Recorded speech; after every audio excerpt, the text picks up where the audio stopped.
This is the cult of wrestling guys. So बात करें आज की वीडियो में भाई बहुत सी स्पेशल अपडेट्स हैं, लेटेस्ट WWE अपडेट्स हैं। तो भाई आज की वीडियो तो बिल्कुल मिस मत करना बिकॉज आज खतरनाक वीडियो है और ऐसी अपडेट लेके आया हूँ ना भाई और खच्चे उड़ जाने वाले हैं। इसलिए कह रहा हूँ पूरी वीडियो को देखना शुरू से लेके एंड तक, बहुत इंपॉर्टेंट वीडियो है। And let start the video. अब देखिए सबसे पहले बात करें the first update is going to be the beast Brock Lesnar. अब देखिए ब्रॉक लेसनर के बारे में कल की वीडियो में बात कर चुका हूँ कि ब्रॉक लेसनर का रिटर्न होगा। ट्रिपल एच ने चीज़ें रिवील करी हैं, सब कुछ ब्रॉक के हाथों में है। ब्रॉक जब चाहेगा जब उसका रिटर्न होगा, जब उसकी मर्जी होगी तब उसके लिए प्लान बनने शुरू हो जाएंगे। लेकिन दोस्तों इसी से जुड़ी एक मेजर न्यूज़ बताऊँ मैं आपको। बताया जा रहा है कि ट्रिपल एच कवर अप कर रहा है। ट्रिपल एच जो है ब्रॉक लेसनर पर कोई भी बात जब करता है ना उसको कवर अप करता है। जैसे कि उसने पहली बार रेसलमेनिया के बाद ही कहा था ब्रॉक के बारे में कि लेसनर का रिटर्न उसी के हाथों में है। वो जब चाहेगा वो कंपनी में वापस आ सकता है, हम उसके लिए प्लान्स बनाना शुरू करेंगे। यही बात ट्रिपल एच ने दोबारा से अब बोली थी कि ब्रॉक लेसनर उसकी मर्जी है, वो जब चाहेगा तभी आएगा, वो अपने घर पर है, जो भी कर रहा है वो चलो ठीक है। लेकिन दोस्तों बताया जा रहा है कि ट्रिपल एच झूठ बोल रहा है। ट्रिपल एच चीज़ों को कवर अप कर रहा है बिकॉज चीज़ें मेसअप है। जी हाँ, बिकॉज यहाँ पर सारी चीज़ें लॉयर्स की, आपको पता ही होगा हर कंपनी में लॉयर्स होते हैं ताकि कंपनी की पॉलिसी, कंपनी की सेफ्टी बनी रहे। उनको आगे केसेस वगैरह होते हैं तो उनमें हेल्प मिल जाए। यहाँ पे WWE कंपनी के पास यानी कि वर्ल्ड रेसलिंग एंटरटेनमेंट के पास भी लॉयर्स हैं, TKO के पास हैं। तो उन लॉयर्स ने अभी तक ब्रॉक लेसनर को क्लियर नहीं किया है। यानी कि उन लॉयर्स का मानना है कि अभी जो ब्रॉक लेसनर पर जो एलिगेशन लगे थे, भले ही कोर्ट ने ब्रॉक लेसनर को गिल्टी प्रूव ना करा हो, कोर्ट ने अभी तक ब्रॉक के बारे में कुछ ना बोला हो, लेकिन अभी तक WWE कंपनी के जो लॉयर्स हैं वो कह रहे हैं कि अभी ब्रॉक लेसनर को टीवी पर लाना सही नहीं होगा बिकॉज अभी तक तो भाई 6 महीने ही हुए हैं, करीबन 1 साल हो जाए या 1.5 साल हो जाए तब ब्रॉक लेसनर पर जो मामला है वो ठंडा पड़ जाएगा। फैंस जो है भूल जाएंगे और ब्रॉक लेसनर को एक्सेप्ट कर लेंगे। तो भाई देखिए ये चीज़ें रिवील करी हैं, ये चीज़ें हुई हैं। अब जो WWE कंपनी के जो लॉयर्स हैं वो उन्हीं का ये सब कहना है कि ब्रॉक लेसनर को अभी फिलहाल लाना सही नहीं होगा और इतनी जल्दी फिलहाल ब्रॉक लेसनर को लाने में नहीं की जा सकती। अब इसमें मेरे थॉट्स क्या है, तो भाई मेरा तो सिंपल सा एक ही तरीका है। ब्रॉक लेसनर कोई छोटा मोटा नाम तो नहीं है। ब्रॉक लेसनर कोई कल का आया लोंडा तो नहीं है। ब्रॉक लेसनर पिछले 25 सालों से रेसलिंग कर रहा है, UFC प्लेयर है। और राइट नाउ मैं ये नहीं कह रहा हूँ कि ब्रॉक लेसनर पर जो एलिगेशन लगे हैं वो झूठे हैं बिकॉज मैं तो वहाँ नहीं था ना आप थे। तो भाई हो सकता है वो सच्चे हों, हो सकता है वो झूठे हों, कुछ भी हो सकता है। लेकिन अभी तक प्रूव नहीं हो पाया। क्यों प्रूव नहीं हो पाया? बिकॉज अभी तक कोई प्रूफ ही नहीं मिला है, सबूत ही नहीं मिला है। कोई इसके बारे में कोई रिपोर्ट नहीं है, वीडियो नहीं है, फोटोग्राफ नहीं है कोर्ट की ब्रॉक की। तो भाई आप खुद सोचो, जिस मामले पर अभी तक कोई मीडिया नहीं है, कोई फोटो नहीं है, तो भाई वो मामला है ही नहीं, वो मामला तो खत्म है। अब आप ये मत कहना कि भाई प्राइवेट मामला है। देखिए कोर्ट का मामला कभी प्राइवेट होता ही नहीं है, वो पब्लिकली वो मीडिया में आ जाता है। लेकिन अभी तक लेसनर के बारे में ऐसी चीज़ें कोई रिवील नहीं हुई है। आप खुद समझदार हैं, आपको पता ही होगा किसी पर कोई चीज़ होती है, कोई प्रॉब्लम आती है तो भाई सब कुछ हल्ला मच जाता है। लेकिन अभी तक ब्रॉक के मामलों में ऐसा नहीं हुआ, खाली सोशल मीडिया पर हवा चल रही है और ये हवा कब तक चलेगी, तब तक ब्रॉक का रिटर्न नहीं होने वाला। लेसनर का रिटर्न कब होगा भाई? देखिए रेसलमेनिया 41 कंफर्म है कि लेसनर का वहाँ मैच होगा और होना भी चाहिए। लेकिन अभी मैं कुछ भी नहीं कहना चाहता भाई बिकॉज अभी तक मुझे खुद ब्रॉक का रिटर्न जेपडी में लग रहा है। I don't know where, when and why, कब रिटर्न होगा भाई। लेकिन अभी ब्रॉक के बारे में सिर्फ यही है कि भाई अभी ब्रॉक लेसनर को लेके जो WWE कंपनी के लॉयर्स हैं उनके बीच में मैसअप है, उनके बीच में बस समझ लो एक तरह से वो नहीं चाहते कि लेसनर का रिटर्न इस सिचुएशन में अभी फिलहाल हो बिकॉज कोई नीड भी नहीं है WWE कंपनी को। चलो देखते हैं भाई क्या होता है। लेकिन दोस्तों ब्रॉक लेसनर के बारे में एक लेटेस्ट अपडेट बताऊं आपको। भाई आपको पता होगा ब्रॉक लेसनर समर स्लैम के मेन इवेंटर रहे हैं, यानी कि मिस्टर समर स्लैम अगर कोई है वो बीस्ट ब्रॉक लेसनर ही है। भाई साहब ने 9 बार समर स्लैम को मेन इवेंट किया जो कि बहुत बड़ी बात है। 9 बार समर स्लैम को मेन इवेंट करना कोई आसान बात नहीं है भाई। और लगातार ब्रॉक लेसनर ने मेन इवेंट किया है। यानी कि अगर मैं आपको बताऊँ 2012 की समर स्लैम में लेसनर ने मेन इवेंट किया था ट्रिपल एच के अगेंस्ट। उसके बाद 2014 की समर स्लैम में Brock Lesnar versus John Cena का मैच हुआ था चैंपियनशिप के लिए, वहां पर ब्रॉक लेसनर ने मेन इवेंट किया था। उसके बाद अगले साल ही 2015 में ब्रॉक लेसनर वर्सेस अंडरटेकर ने मेन इवेंट किया था। उसके बाद अगले साल ब्रॉक लेसनर वर्सेस रेंडी ऑर्टन ने मेन इवेंट किया था।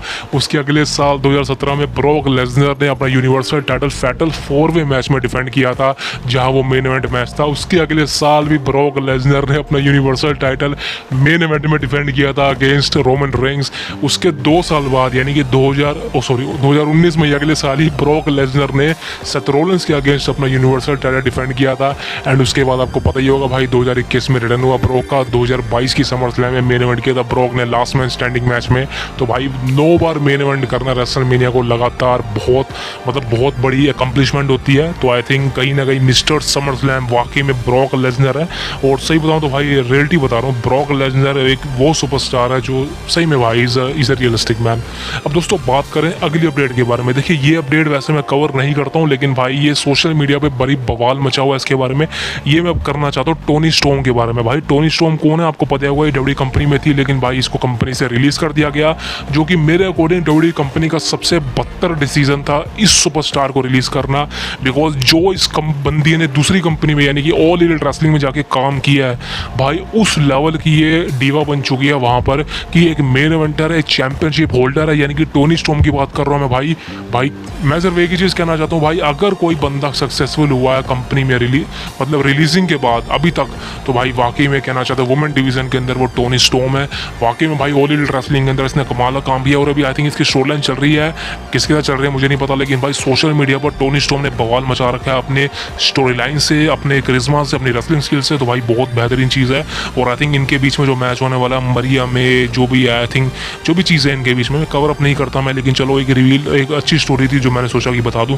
The next update is gonna be Kurt Angle MJF. भाई देख सकते हैं दोनों का मिलन हो गया। एंड यहाँ पर एमजेएफ ने लिखा you to stop UK invaders. अब कर्ट एंगल और एमजेएफ के बारे में क्या है भाई, कर्ट एंगल तो डब्ल्यूडब्ल्यूई कंपनी का टैलेंट है और आई थिंक उनके साथ लॉयल भी है। कर्ट एंगल का रिटर्न कब होगा डब्ल्यूडब्ल्यूई कंपनी में अभी फिलहाल ऐसा सोचना मुश्किल है। इन रिंग तो नहीं होने वाला बिकॉज फिर बंदा रिटायर हो चुका है, लेकिन हाँ चीज़ें अच्छी हो सकती है दोनों के बीच में अगर रिटर्न हो। एमजेएफ को तो पता नहीं भाई अच्छा मौका था एमजेएफ के पास कंपनी में आने का, लेकिन उसने बैड डिसीजन ले लिया, तो छोड़ो उसको। अगली अपडेट की बात करी है पॉल हेमन के बारे में। देखिए पॉल हेमन ने रोमन रेंस के बारे में एक चीज़ रिवील करी है। पॉल हेमन ने कहा है कि I can't imagine anyone else that would compel me to go work every day with that passion other than Roman Reigns. अब पॉल हेमन ने भाई क्या कहा है, पॉल हेमन ने कहा है कि देखिए मैंने अपने पूरे करियर में इतना पैशनेट अपने आप को कभी नहीं देखा। जब मैंने रोमन रेंस के साथ होता हूँ मुझे ऐसा लगता है कि मैं हर दिन तैयार हूँ, हर दिन काम करूँ, हर दिन रेसलिंग करूँ, रेसलिंग में प्रमोट हूँ और हर दिन काम करना चाहता हूँ जैसे कि रोमन रेंस है। और रोमन रेंस के अलावा ऐसा कोई भी नहीं था जिसने मुझे हर रोज पैशनेट किया रेसलिंग में आने का, रिटर्न करने का। अब दोस्तों चीज़ें मैं आपको बताता हूँ। देखिए पॉल हेमन हमेशा से ब्रॉक लेसनर के साथ रहे हैं और ब्रॉक लेसनर के साथ जब पॉल हेमन थे, आपको पता होगा ब्रॉक लेसनर एक पार्ट टाइमर थे, एक साल में 2 या 3 बार आना। तो पॉल हेमन हमेशा पूरे साल नहीं दिखते थे, लेकिन आपको पता होगा भाई पॉल हेमन जब सीएम पंक के साथ थे वो लगातार दिखते थे जितना भी रन था। लेकिन जब पॉल हेमन रोमन के साथ आए तो भाई करीबन हमको 2-3 साल लगातार पॉल हेमन देखने को मिलते हैं और अभी भी देखने को मिल रहे थे। वो तो चलो स्टोरी लाइन की वजह से पॉल को जाना पड़ा, लेकिन आपको पता होगा भाई पॉल हेमन वो बंदा था जो कि 2 या 3 बार दिखता था एक साल के अंदर, वो भी ब्रॉक के साथ। लेकिन भाई रोमन के साथ आने के बाद पॉल हेमन हर हफ्ते हमको दिखता था, हर एपिसोड में हमको दिखता था, चाहे रोमन आए ना आए। लेकिन भाई सही कहना चाहता हूँ यार, पॉल हेमन ने जो काम किया है ना कंपनी के लिए, आई थिंक पॉल हेमन अगर ना होता तो आई थिंक डब्ल्यूडब्ल्यूई कंपनी को बहुत मुश्किल होती। सो ये मेन चीज़ है। The next update is gonna B tribal chief Roman Reigns. देखिए रोमन रेंस तो नहीं है भाई, लेकिन रोमन रेंस के बारे में बहुत से फैंस, बहुत से इनसाइडर्स, बहुत से स्पॉयलर्स जो रेसलिंग की न्यूज़ देते हैं भाई रोमन रेंस को मिस कर रहे हैं। और कईयों ने तो यहाँ तक कह दिया कि भाई रोमन रेंस के बिना डब्ल्यूडब्ल्यूई कंपनी कुछ भी नहीं है। एक ने क्या लिखा है, who is the main guy, Roman आगे गाली देते हुए बीप करते हुए, Reigns come on you all can write that shit because when it has to come back ओहो better than anyone armour truck to fill the bank account from WWE TKO because this the man here is just gonna sell out anywhere. अब देखिए Roman इसके बारे में चीज़ें reveal करी इस बंदे ने बोला कि Roman Reigns is the business, Roman Reigns is the money, Roman Reigns is the TKO Endeavor franchise. Because Roman Reigns यार सही कहना चाहता हूँ भाई, रोमन रेंस को जिस तरह बिल्ड किया गया है ना वो एक बहुत बड़ी चीज़ है, बहुत बड़ी चीज़ है। और राइट नाउ सही कहना चाहता हूँ भाई, एक बंदे से पर्सनली मैं अप्रूव करना चाहता हूँ बिकॉज उसने बोला कि रेसलमेनिया के बाद डब्ल्यूडब्ल्यूई कंपनी खत्म हो चुकी है। स्मैकडाउन की बात करो रो की नहीं, स्मैकडाउन पूरी तरह से देखने लायक नहीं बची है। ये मैं कहीं ना कहीं भाई एक्सेप्ट करता हूँ। उसने कहा है कि ब्लड लाइन की स्टोरी लाइन सक हो चुकी है, ख़त्म हो चुकी है। कोडी रोड्स यानी कि अनडिस्प्यूटेड चैंपियनशिप खत्म हो चुकी है। वाकई में मैं कहना चाहता हूँ देखिए कोडी रोड से मुझे कोई हेट नहीं है, कोडी रोड से मुझे कोई हेट नहीं है। अगली अपडेट कोडी के बारे में ही है। देखिए कोडी रोड से मुझे कोई भी हेट नहीं है, मैं पहले बता दूं। अगर आप कोडी के फैन हैं तो भाई देख सकते हैं वीडियो, सुन सकते हैं मुझे। कोडी रोड से मुझे सिर्फ एक ही प्रॉब्लम है कि भाई उसके अंदर ना बहुत करिश्मा है वो यूज़ नहीं करता। कोडी रोड्स एक वो शख्सियत है जो अपने आप को बिल्ड कर सकता है अच्छी चीज़ों के लिए। सबसे पहली चीज़ कोडी के अंदर पता है कि अब कमी है उसके अंदर, सबसे मेन चीज़ है कोडी के अंदर कि भाई उसकी वो बहुत पतला है। आई एम सॉरी मुझे कहना पड़ रहा है, कोडी रोड्स की फिजिक अच्छी नहीं है। सबसे बड़ी जो अहम चीज़ है जो आई थिंक डब्ल्यूडब्ल्यूई कंपनी में मैटर करती है, कोडी रोड्स के पास ना वो करिश्मा नहीं है। सबसे पहली बात है, देखिए कोडी रोड्स के पास फिजिक नहीं है, उनके पास कोई ऐसी चीज़ नहीं है जिससे भाई हम इंजॉय कर सकें। जैसे कि कोडी रोड्स के मैचेस अच्छे होते हैं, लेकिन भाई समझ सकते हो कि मैचेस के अकॉर्डिंग ही सुपरस्टार नहीं बनता। रोमन रेंस और कोडी रोड्स को कंपेयर करो भाई, दोनों में किसकी पर्सनालिटी बढ़िया है? ऑफकोर्स रोमन रेंस की है, बिकॉज रोमन रेंस के पास वो चीज़ें हैं, रोमन के पास फिजिक है, बल्कि वो फिजिक बना के आता है दोबारा से मेंटेन करने के बाद अपने आप को, इतना सब कुछ करने के बाद। कोडी भी ऐसा कुछ कर सकता था यार, बिकॉज 2022 में कोडी का रिटर्न हुआ था रेसलमेनिया में, और आई थिंक उसके बाद कोडी बहुत अच्छा था, कोडी की फिजिक बहुत अच्छी थी। लेकिन जब कोडी रोड्स इंजर्ड हुआ, उसको टोन पैक की इंजरी हुई, तब कोडी रोड्स आई थिंक वो पतला हो गया।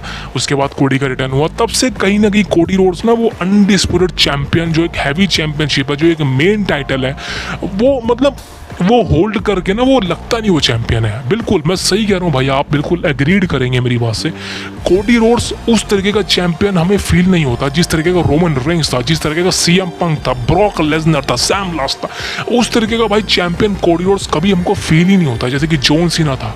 क्यों नहीं हो रहा? बिकॉज भाई सही कहूँ, देखिए कोडी रोड्स को जितवाया गया रोमन के हाथों, लेकिन अभी तक उसके पास जो मोमेंटम ही नहीं आया, बिल्कुल नहीं आया। जब रोमन का रिटर्न होगा ना भाई, मैं आपको लिख के दे रहा हूँ, कोडी को कोई नहीं पूछेगा, कोई देखना नहीं चाहेगा कोडी रोड्स को, बिकॉज रोमन का रिटर्न जैसे ही होगा वो अपने ऊपर सारी हाइप ले लेगा स्मैकडाउन की। देख लेना भाई, क्लियर कट बोल रहा हूँ, रोमन का रिटर्न जैसे ही होगा ब्लड लाइन टॉप पर चली जाएगी दोबारा से, ब्लड लाइन की स्टोरी दोबारा से लेवल हाई कर लेगी। कोडी रोड्स की स्टोरी लाइन में कोई इन्वेस्ट नहीं करेगा, कोई एक्साइटमेंट नहीं दिखाएगा, मैं खुद नहीं दिखाऊंगा यार। यही चीज़ है भाई, कोडी रोड्स को अपनी फिजिक पर काम करना चाहिए, उसको थोड़ा मस्कुलर बनना चाहिए, उसको थोड़ा फैट भी गेन करना चाहिए भाई। ये ज़ीरो मुझे बिल्कुल मुझे ऐसे सुपरस्टार अच्छे नहीं लगते जिनकी फिजिक नहीं होती, जो पतले होते हैं, स्किनी होते हैं भाई, अच्छे नहीं लगते यार, बिल्कुल नहीं अच्छे लगते यार। Because the main reason personality wise problem आ जाती है। बिल्कुल सेथ रोलेंस भी पतला है, लेकिन भाई सेथ रोलेंस के पास वो करिश्मा है, सेथ रोलेंस के बाल लंबे हैं, सेथ रोलेंस की बीड़ बढ़िया है, सेथ रोलेंस की लुक अच्छी है, सेथ रोलेंस की फिटनेस बढ़िया है, तो सेथ रोलेंस कहीं ना कहीं सही है। डैमियन प्रिस्ट की फिजिक मुझे अच्छी लगती है, डैमियन प्रिस्ट कमाल का लगता है हाइट वाइज। ड्रू मैकिंटायर बढ़िया, CM Punk the best in the world की जो फिजिक है, जो उसके टैटू है, वो उसकी सबसे बड़ी चीज़ है। जो सीएम पंक का जो अटायर है, जो उसकी लुक है, कोई नहीं मैच कर सकता सीएम पंक के हेयर। ब्रॉक लेसनर का बीस्ट वाला अवतार, रोमन रेंस का, जॉन सीना का, सैम लास्ट, ये वो सुपरस्टार है भाई जिन्होंने खुद को बिल्ड किया है। और मैं ये नहीं कहना चाहता शुरू से ही मस्कुलर थे, शुरू से ही इनकी बॉडी ऐसी थी, भाई इन्होंने बनाई है। तो भाई कोडी रोड्स को अपनी फिजिक पर काम करना चाहिए, फिटनेस पर काम करना चाहिए। जिंदर महल आपको याद होगा, 2017 की बात बता रहा हूँ, जिंदर महल के पास अगर वो फिजिक ना आई होती 2017 में, वो कभी भी चैंपियन ना बनता डब्ल्यूडब्ल्यूई का। Can you imagine Jinder Mahal WWE champion बनेगा? क्या आपको लगता है कभी? भाई जिंदर महल ने वो फिजिक खड़ी कर दी थी जो उस समय किसी की नहीं थी, कमाल की फिजिक थी। इवन जॉन सीना ने भी कहा था बढ़िया फिजिक बनाई है उन्होंने, तभी उसको चैंपियन बनाया गया था, ताकि देखे तो सही भाई लगता कैसा है।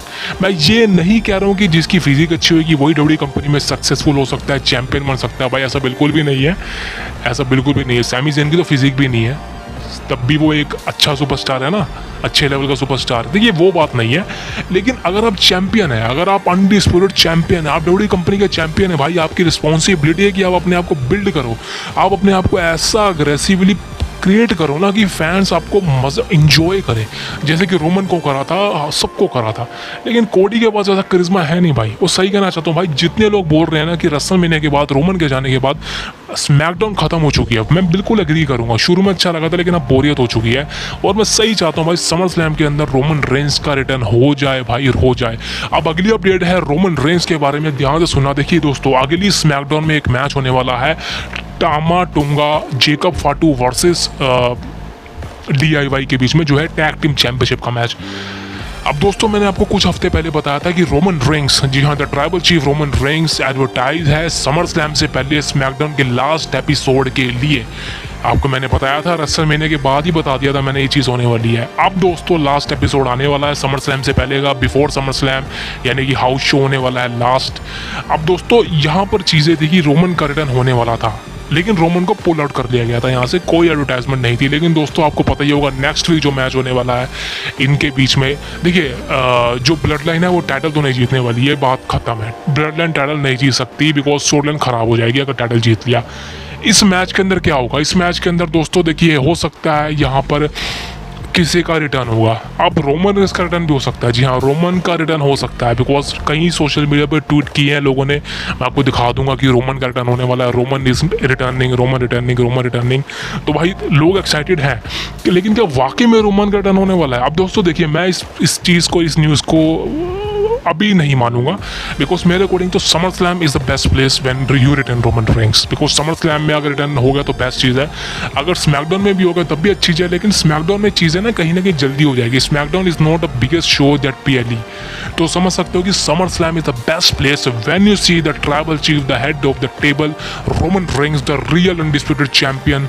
भाई सही में समर स्लैम में बवाल मच जाएगा। और next week I think in my opinion Jimmy Uso का रिटर्न हो सकता है। जी हाँ मैं बिल्कुल मान के चल रहा हूँ कि अब फाइनली वो वक्त आ चुका है जब आपको जिमी ऊसो का रिटर्न देने को मिल सकता है, बिकॉज अब इसको स्ट्रेच किया गया ना, वो लंबा हो जाएगा। Jimmy Uso is already medically cleared, अब वक्त हो चुका है जब आप जिमी ऊसो का WWE कंपनी में रिटर्न करा दे, बिकॉज ये बहुत मैसी चीज़ है और कहीं ना कहीं इसको आगे लेना चाहिए।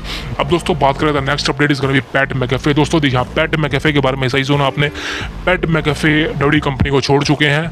मतलब छोड़ चुके का मतलब ये नहीं कि भाई चले गए हैं, गंभीर से रिलीज हो गए हैं। छोड़ चुके का मतलब है कि थोड़े टाइम के लिए छोड़ चुके हैं, बिकॉज पैट मैकेफे कमेंट्री करता है, आपको पता ही होगा, लोगों से कमेंट्री करवाते हैं, शो पर बुलाते हैं। तो भाई US के अंदर कोई बास्केटबॉल का शो होगा 2-3 महीने चलने वाला, तो पैट मैकेफे वहाँ पर कमेंट्री करने जाने वाला है। तो पैट मैकेफे 24 या 25 अगस्त के बाद WWE कंपनी को छोड़ देगा कुछ महीनों के लिए, और आई थिंक उसके बाद आई थिंक पैट मैकेफे जो है रिटर्न जब भी करेगा भाई करेगा। लेकिन भाई पैट मैकेफे का अपना यही चीज़ है कि पैट मैकेफे का जो एक रन चल रहा था अभी तक का कमेंट्री में, कहीं ना कहीं पैट मैकेफे ने अपना जो है स्पोर्ट खो दिया है। बिकॉज जो कमेंट्री वो पहले करता था ना, अब वो उस लेवल की नहीं कर पा रहा, बिकॉज कहीं ना कहीं पैट मैकेफे को खुद ही नहीं करना ये चीज़ जो वो कर रहा है, खुद ही वो नहीं चाहता कि मैं कमेंट्री करूँ WWE कंपनी में। वो रेसलिंग भी करना चाह रहा था लेकिन आई डोंट नो उसको मौका दिया जाएगा कि नहीं। लेकिन हाँ पैट मैकेफे के जो WWE कंपनी में जो कुछ दिन बाकी रह गए हैं उसके बाद वो कमेंट्री नहीं करेगा। आई थिंक कोई नया बंदा आएगा। चलो ठीक है। अब दोस्तों बात करें तो last update is gonna be the best in the world CM Punk। देखिए CM Punk अपना लंबा long term in ring return करने वाले हैं समर स्लैम के अंदर। भाई the best in the world is back after 10 long years. और भाई सही कह रहा हूँ मैं बहुत एक्साइटेड हूँ इस बंदे को देखने के लिए, बिकॉज बहुत लंबा इंतजार किया CM Punk को देखने के लिए। अब फाइनली CM Punk का इन रिंग रिटर्न होने वाला। बहुत से लोगों ने ट्वीट कर दिया भाई, बवाल मचा दिया, CM Punk return, CM Punk return, the best in the world, the best in the world, the best in the world, the best in the world, CM Punk return in WWE after 10 long years. तो भाई मजा आने वाला, बवाल होने वाला है, खतरनाक मैच होने वाला। भाई सही कह रहा हूँ, WWE कंपनी इसको पुश कर दो भाई, कमाल का। CM Punk ने वैसे सेथ रॉलिंस के बारे में एक चीज़ बोली है कि एक इडियट है जो हमारे मैच के बीच में आ चुका है रेफरी बनकर। तो भाई सेथ रॉलिंस की धज्जियां उड़ा दी CM Punk ने इडियट बोल के। वाकई में भाई Seth Rollins is idiot, because सही कह रहा हूँ यार, सेथ रॉलिंस को रेफरी बनाने का कोई तुक नहीं था मेरे अकॉर्डिंग। तो भाई गलत डिसीजन था WWE कंपनी का, लेकिन चलो जो भी हो गया सो हो गया। लेकिन भाई CM Punk is back in WWE after 10 long years. I am very excited. अब दोस्तों बात करें द नेक्स्ट अपडेट, जो final update, your Alexa Bliss. जी हाँ अलेक्सा ब्लिस के बारे में भाई एक लेटेस्ट अपडेट बता दूँ। कल ही बता चुका हूँ कि अलेक्सा ब्लिस का रिटर्न बहुत नज़दीक है, बहुत नज़दीक है। समर स्लैम मान लो भाई, समर स्लैम में अलेक्सा ब्लिस का रिटर्न आपको देखने को मिल सकता है। कंफर्म नहीं करूँगा, शोटी नहीं है मेरे पास, प्रेडिक्शन में कंफर्म कर दूंगा, लेकिन अभी के हिसाब से अलेक्सा ब्लिस इस साल आपको देखने को मिल जाएगी। बहुत से लोगों का कहना है कि वाइड 6 में जाएगी, लेकिन भाई वाइड 6 में अलेक्सा ब्लिस का जाने का कोई चांस नहीं है। वाइड 6 कंप्लीटेड है, और अगर जाना होता अलेक्सा ब्लिस को तो निकी क्रॉस ना जाती है, अलेक्सा ब्लिस जाती है वहाँ पे। तो अलेक्सा ब्लिस का जो रिटर्न होगा उनके पुराने कैरेक्टर में ही होगा। ये जो भूतिया कैरेक्टर है वाइड 6 वाला, लिली वाला, ये नहीं होने वाला। अलेक्सा ब्लिस का उनका पुराना कैरेक्टर जो था उसी में रिटर्न करवा देना चाहिए, उनका पुराने थीम सॉन्ग के साथ, जो उनका पुराना थीम सॉन्ग था। और आई थिंक अलेक्सा ब्लिस और नाया जैक्स के बीच में कोई ना कोई फूट चल सकती है फ्यूचर में। वैसे तो नाया जैक्स वजह ट्रिफनी स्टार्टिंग के बीच में चलने वाली है, लेकिन अलेक्सा ब्लिस का रिटर्न होगा। और आई थिंक इनके स्टोरी लाइन में अलेक्सा ब्लिस का जो है मैसिव रोल रहेगा। अब देखते हैं भाई अलेक्सा ब्लिस का रिटर्न समर स्लैम में होता है या नहीं, उम्मीदें काफ़ी ज़्यादा हैं, अब देखते हैं भाई। सो दोस्तों ये थी आज की अपडेट्स, उम्मीद है आपको वीडियो पसंद आएगी। तो एक छोटी सिंपल रिक्वेस्ट है, it's a request guys, not order. Please subscribe it the cult of wrestling for the latest news about WWE, because subscribe करोगे तभी आगे बढ़ पाएंगे, चैनल ग्रो पाएगा। बिकॉज सब्सक्राइब करोगे तभी आगे बढ़ पाएंगे। 1000 सब्सक्राइबर करवा दो, उसके आगे भी करा दो भाई। वीडियो अच्छे लगे तो लाइक करें, शेयर करें अपने दोस्तों के साथ जो WWE कंपनी को पसंद करते हैं। अब मैं आपसे मिलूंगा भाई अगली वीडियो में, तब तक के लिए थैंक यू वेरी मच, बहुत बहुत धन्यवाद। See you tomorrow, thank you very much, see you next.